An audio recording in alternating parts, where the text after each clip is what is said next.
It's time to get your checking account to zero with free checking from PenFed. That's zero ATM fees, zero balance requirements, and zero time spent waiting for your paycheck to direct deposit because you can receive it up to 2 days early. Open your account with just $25 and see how big zero can be. Apply online today at PenFed.org/free checking. Early direct deposit eligibility may vary between pay periods and timing of payers' funding. To receive any advertised product, you must become a member of PenFed, insured by NCUA. PenFed's got great rates for everyone. Lucky Land Casino, asking people, what's the weirdest place you've gotten lucky? Lucky? In line at the deli, I guess? Aha, in my dentist's office. More than once, actually. Do I have to say? Yes, you do. In the car before my kids' PTA meeting. Really? Yes. Excuse me, what's the weirdest place you've gotten lucky? I never win and tell. Well, there you have it. You can get lucky anywhere, playing at LuckyLandSlots.com. Play for free right now. Are you feeling lucky? No purchase necessary. Void where prohibited by law. 18 plus. Terms and conditions apply. See website for details. This is One Man's Family.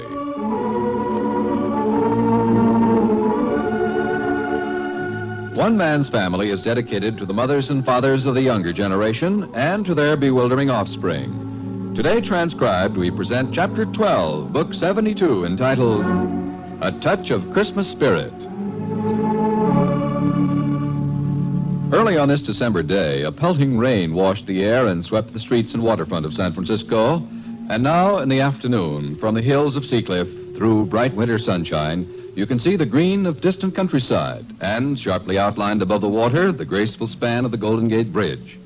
There is the faint fragrance of wood smoke in the air, for this is the season for hearth fires and pungent eucalyptus wood. The holiday season in California is like the Christmas season everywhere. Houses snug against the chill of wintry weather, and an air of expectancy about the land. In the cozy library in the family home in Seacliff, Mother Barbara is having a heart-to-heart talk with Clifford. Christmas means so much to your father, Clifford. When he comes back from his walk, why don't you sit down and talk with him for a little while and make up? Mom, make up? What do you mean? We're getting along fine. You're formal, Clifford. Huh?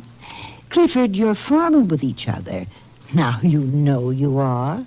He hasn't forgotten that fuss you had about Paul, and you haven't either. Why don't you just pretend it didn't happen? He's beginning to feel the Christmas spirit, I think. He's humming Christmas songs under his breath. Well, I don't know what more I can do, Mom. Well, you can talk Christmas with him. He loves to just sit and talk about Christmas. Listen. Henry! Yes, Fanny. Have you looked out at this wintry day? It's a beautiful, sparkling afternoon. There's a nice fire here in the library, too. Come on in. You see, he's just as happy as he can be. Now, don't spoil it and act so formal with him. Yeah, I know, Mom. I've been trying. Just forget you had a fuss. Just erase it. Oh, hi, Dad. Yes, Clifford. Fanny, I tell you, there's no season like it. When I came along the street just now, the fragrance of wood smoke and the crisp wintry air, why, real Christmas weather. Doesn't that fire smell good? Oh, it's nice and warm here. There's nothing like the smell of a good, crackling eucalyptus fire. Oh, did you have a nice walk, Dad? Yes. I saw Margaret and Penelope and Sharon, and every one of them had that special, bright, expectant look you see on children's faces at this time of the year. They're counting the days now, you know. They were roller skating to a little chant, 9 more days, Saturday, Sunday, 9 more days. Why don't you and Clifford both sit down here, and I'll bring a plate of Christmas cookies and some tea. Oh, not tea, Fanny. I'll tell you what I'd like. Milk, Crisp Christmas cookies and a glass of milk. Hey, Clifford? Well, I'm not very hungry, thanks. We just had lunch, Dad. But I've been walking. You bring it in, Fanny. He won't be able to resist Christmas cookies when he sees them. They're the star-shaped ones, Clifford, sprinkled with those little candies. We'll gedunk them, eh? That's what's good. Christmas cookies gedunked in rich cold milk. You both sit down, and I'll be right back.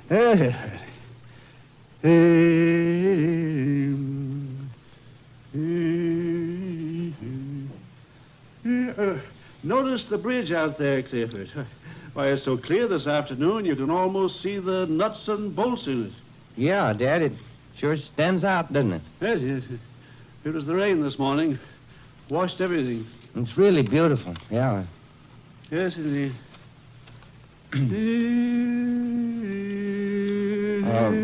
Where did you go on your walk? I drove down, walked along the waterfront. Paul been home? Yeah, he had lunch at the airport and just came home to change his clothes. He's going shopping with Christine Abbott this afternoon. He be home for dinner, did he say? I don't think so, Dad. Dinner with Mrs. Abbott again? That's right. Yes. I understand we're going to telephone Nicholas in London on Christmas Day. Yeah, I thought he's got the number where he'll be. I used to think when I was reading so much Dickens, I'd like to be in London some Christmas with the Christmas carolers and the English puddings and the big old fireplaces. Well, now I know that never in my life do I want to be anywhere but right here at Christmas, Clifford. Do you realize that parts of California are like the land of the Nativity, my boy? Huh? Yes, and we, of all people in America, could truly celebrate Christmas with the same sort of plants and flowers for decorations that might be used in Bethlehem. Yes. Oh, family, come in. We're having a fine Christmassy talk. Oh, here, Mom, let me help. Oh, hey, a pitcher of milk. Why the extra glasses? I saw Hazel heading this way, and Claudia may drop in. Here you go. Thank you, Clifford. There. Now, put it right there. Look at those Christmas cookies, eh? There's a nice tradition, I think. The Christmas cookies. They taste better than ever at this season. Hazel stopped to talk to Nicolette, I think. But she'll be along. There, Henry. Thank you, lady. Clifford, come on. Fanny, pour another glass. He'll join me. I remember when Paul used to be around home more. Now, Henry. Yes. I was merely going to say that he used to like that as much as I do. Hello, what's happening? Oh, hi, Hazel. Come and see. Hello, Hazel. Oh, Mother. Why, Father, shame on you. I won't let the children do that. Cliff? Hi. You won't let the children dunk cookies? Oh, I'll have to have a talk with your children on Christmas morning, Hazel. I'll say that one's manners may bend with the season. Sit down. Oh, I have a package out here that I want to hide first. I'll be right back. That's the sort of thing that makes for excitement on the children's faces, eh? The hidden packages. You open a closet door, and there in their colorful wrapping... Oh! What is it, Henry? I forgot. I have something hidden in the closet myself. I have an interesting new kind of Christmas wreath. I'll go... Oh, I'll get it, Dad. Oh, will you, Clifford? It's in the hall closet. It's a round package, brown paper. Oh, you okay, Dad? When you were at Jack's the other day, Fanny, a young man came to the door here. He was working his way through college, a sophomore at Berkeley. And his father made plastic Christmas wreaths in his basement. What did you say, Henry? Plastic Christmas wreaths. Plastic, Fanny. I'd never heard of such a thing. Is this it? That's right. Here. Give it to me, Clifford. Thank you very much. Yes, the salesman was a very, very bright-faced, alert young man named Yunches, Wilbur Yunches. And his father's learned how to make plastic leaves and holly berries and plastic ribbons down in his basement. Oh, really, Henry? Yeah, a splendid idea, isn't it? Well, Yeah, then you don't have to go out and buy a new wreath each year. There it is, you see. You just put it away with the Christmas tree lights, and there it is.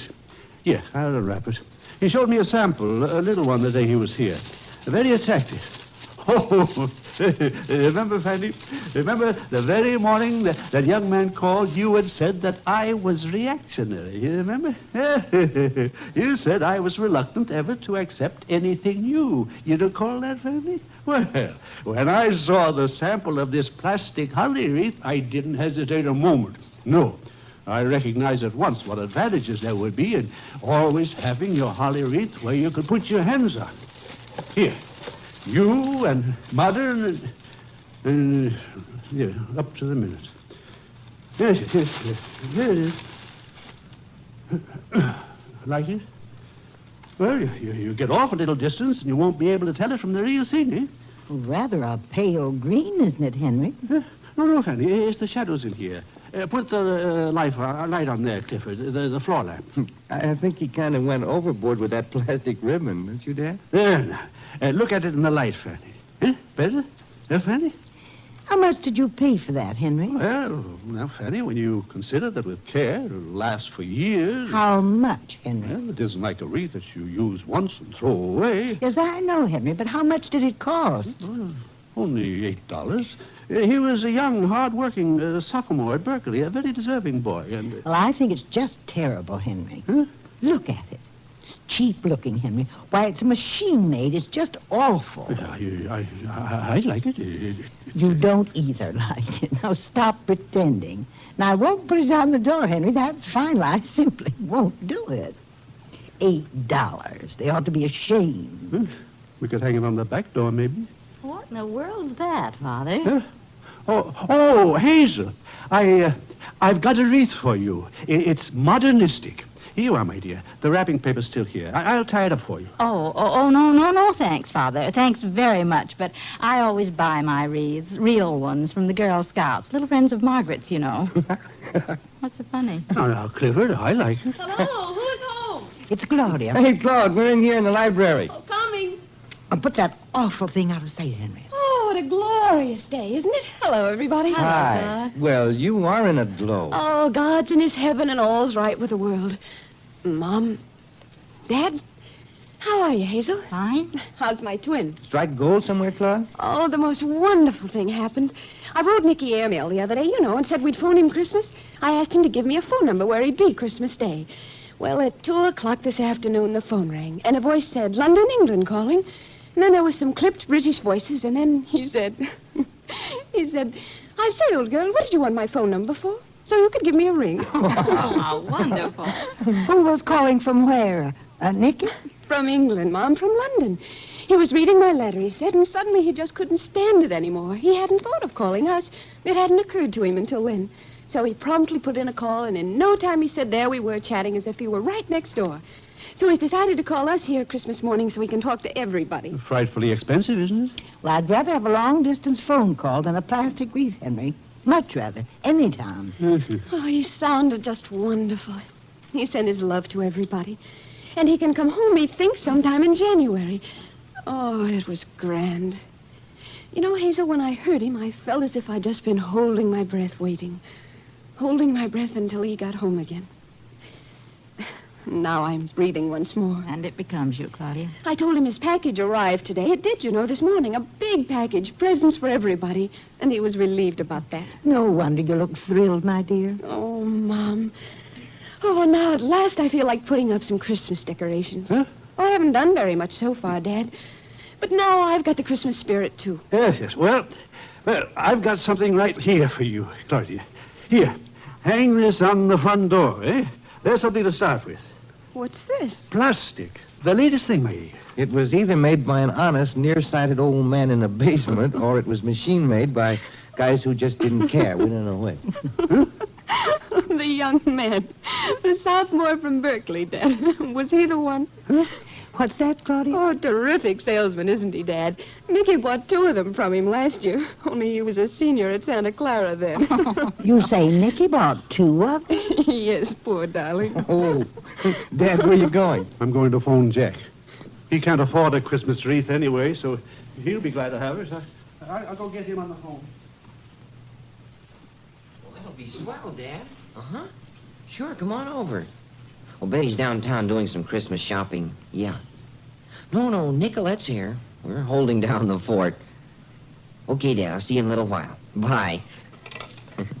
Dad said he had a new kind of Christmas wreath he wants to bring over. Oh, has he been making it? No, this is something special he bought. Thought it would look nice hanging on our front door. I think Betty said she was going to get a wreath while she was downtown today. Was she? Gosh, I wish Dad let us know sooner so we could have saved that dough. Yes.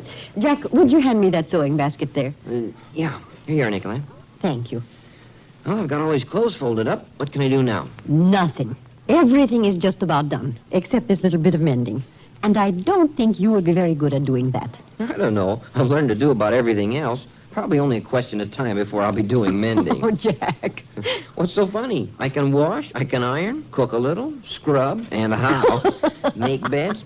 In fact, I think I qualify as an expert housewife, Nicolette. Yes, I think you could. It is pretty hard to have the responsibility of 6 small children, isn't it? Oh, I was only kidding. Gosh, you're the one who takes over most of the burden. I don't know what Betty and I would do if it weren't for you, Nicolette. We thank our lucky stars every night that you're with us. And I thank mine that I'm with you. So.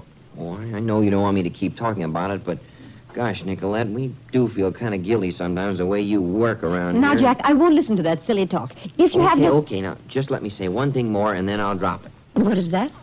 Well, Betty and I want you to know that we've felt that lately, because of what's been happening, you might like to leave, and you won't because of us. What I'm getting at is we want you to feel free to do just as you please, to do whatever will make you happy, see?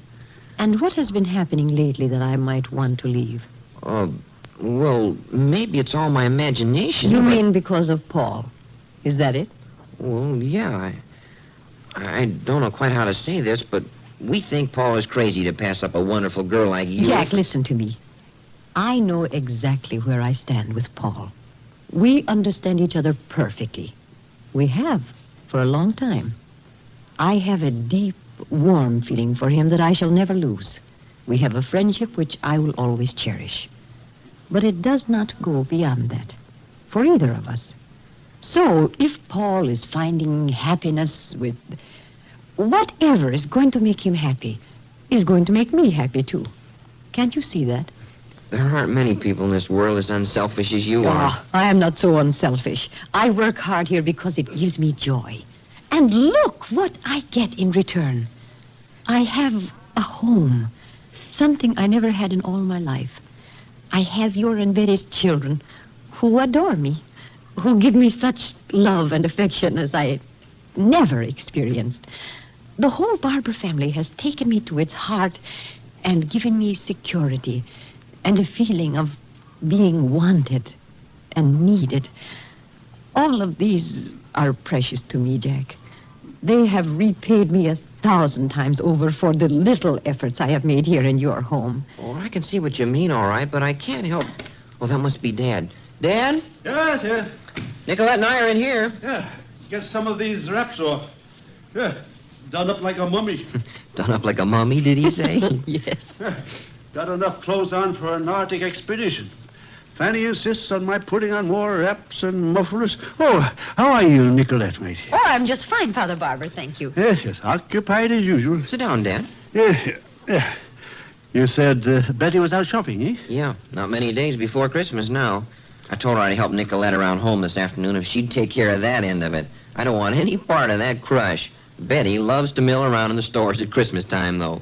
Can't understand how anyone would like all that confusion being pushed and shoved about. Oh, there's an excitement about it, Father Barber. Everything is so gay and cheerful. It's been my observation that everybody looks pretty harassed about this time of year when you go into a store. Yeah, even Santa Claus. Everybody in a hurry, clerks impatient, women walking up and down aisles, picking things up and dropping them without even looking at them, just to add to the general confusion.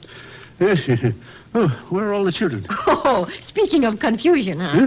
The triplets are sleeping, Father Barber. The others went out to play right after they had their lunch. And let's let well enough alone. Peace, it's wonderful.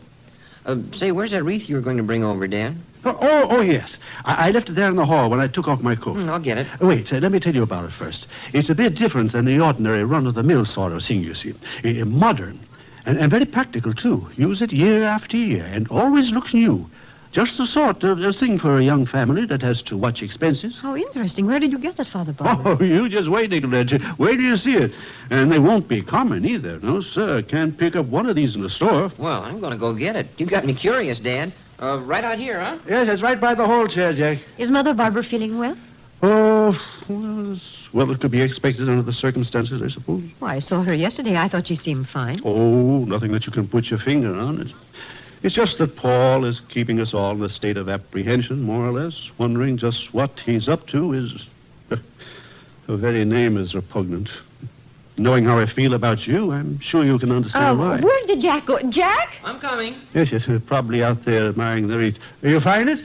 Yes, Dad. Of course, you must realize when you first see this decoration, Nicolette, this is different. It's, yes, there we are. What do you think of it, Jack? Well, it sure is different, isn't it? Exactly what I was saying to Nicolette. Different, unusual. Oh, what is that? I mean, what is it made of, Father Barber? Plastic. Hand-done, of course. Nice blending of modern science and handicraft. Well, Dad, Very reasonable, too, when you stop and think it'll last a lifetime. Oh, sure. But I just happened to think... I think I heard one of the triplets cry out, "Excuse me, I'll run up and see if they're all right." I didn't hear anything. I'll only be a second. Oh, Jack, shall I help you? We can hang it on the door right now. Surprise Betty when she gets home. Well, that's what I was going to tell you, Dad. I just remembered that Betty is going to buy a wreath while she's downtown today. We won't be able to use two, so why don't you give this to somebody else? Yes. Why, sure appreciate it, though. Did you buy it especially for us? If you did, we'll put it up and find another place for the one Betty gets. No, as a matter of fact, I bought it thinking your mother would like it. And didn't she? No, she didn't. You don't either, eh? Well, it's a little corny, if you don't mind my saying so. Something told me I'd been stuck after I bought it, but as your mother always says, I die hard. Yeah. What do we do with it? Plastic burns nicely, doesn't it? Might make a nice blaze for our Christmas fire, eh?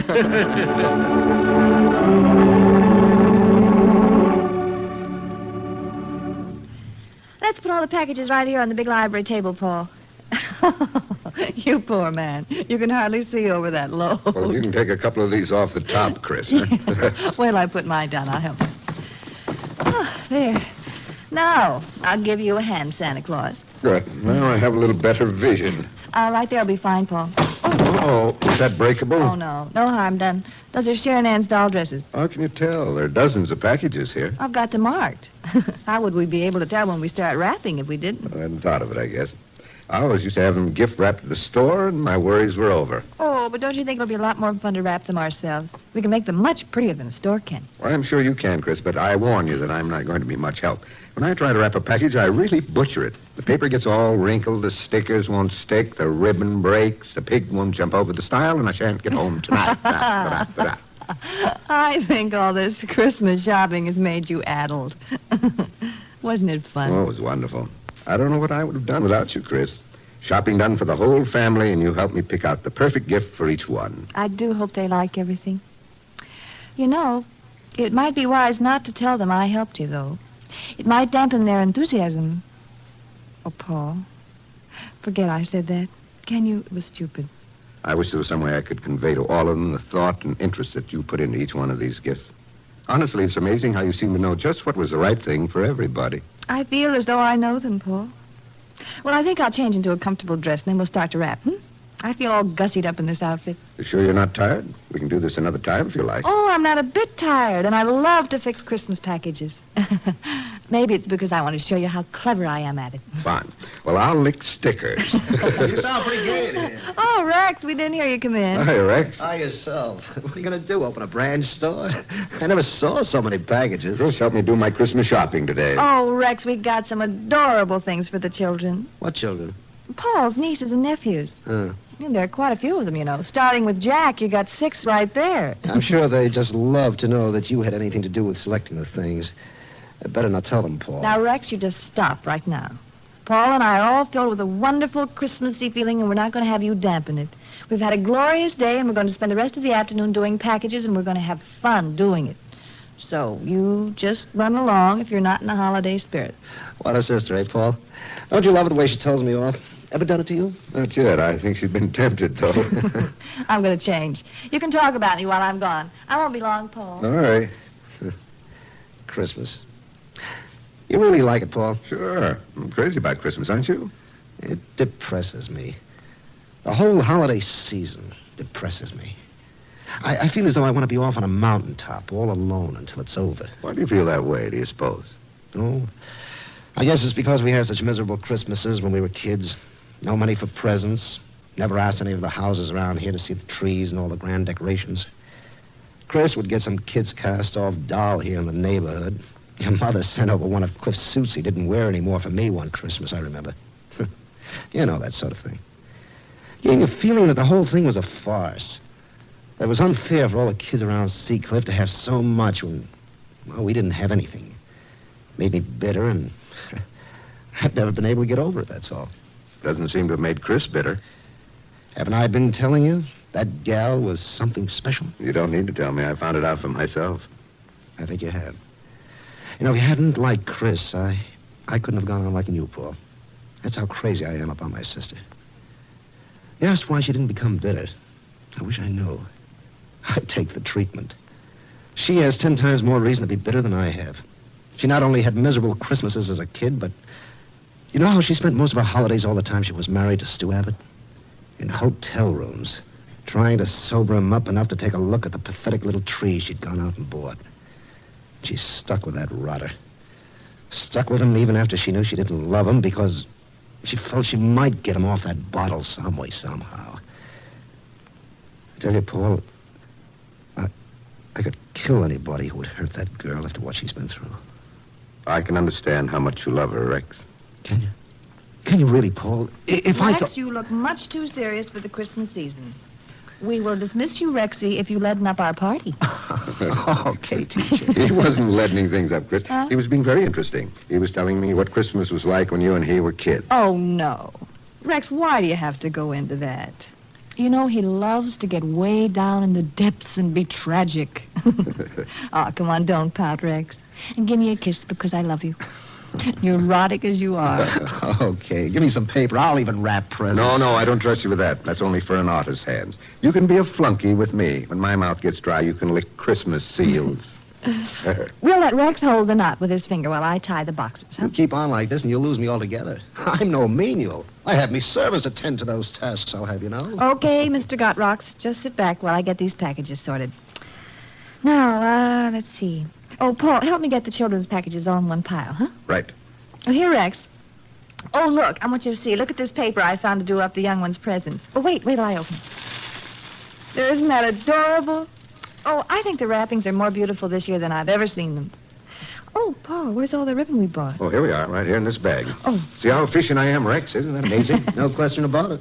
When do I get to lick? I feel out of things. Oh, the stickers don't come for a long time yet. But you're rusty. You better start getting in training. Have you warmed up yet? Don't worry about me, Coach. I'll be right in there pitching until the last whistle blows.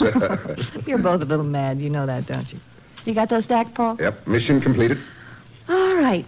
Now, let's start with Jack's children, shall we? Might as well go about it systematically. Okay, does it matter which one, or shall I just pick at random? Let's see, Mary Lou, how's that? Fine, good.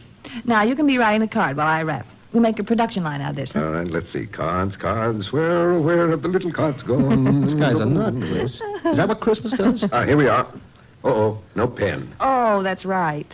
Now, there's a job for you at last, Rex. There's a pen right there on the desk, Chris. Dry. I tried it last night.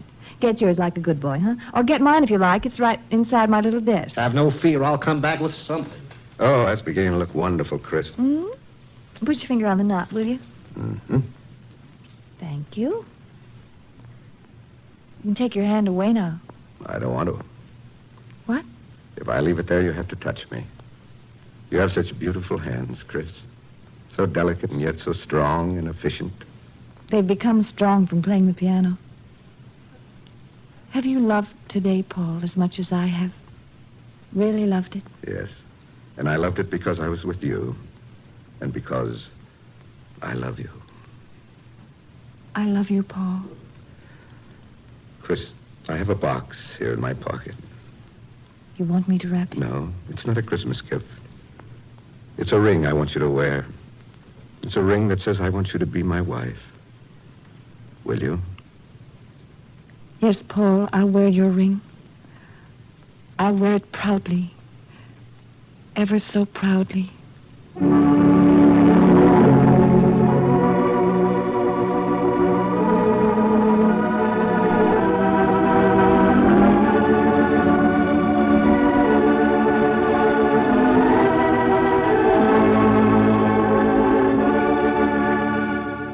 You've just heard Chapter 12, Book 72 of One Man's Family. Written, produced, and transcribed under the direction of Carlton E. Morse. Chapter 13, entitled Christmas Morning with the Barbers, will come to you next week at this same time. What's on NBC today? Comedy by Phil Harris and Alice Faye, and great drama on Theater Guild on the Air. Maurice Evans and Edna Best recreate their original Broadway roles in the Browning version today on Theater Guild. There's always good listening on NBC, so keep tuned here. One Man's Family came to you from California. Now stay tuned for the Quiz Kids on NBC.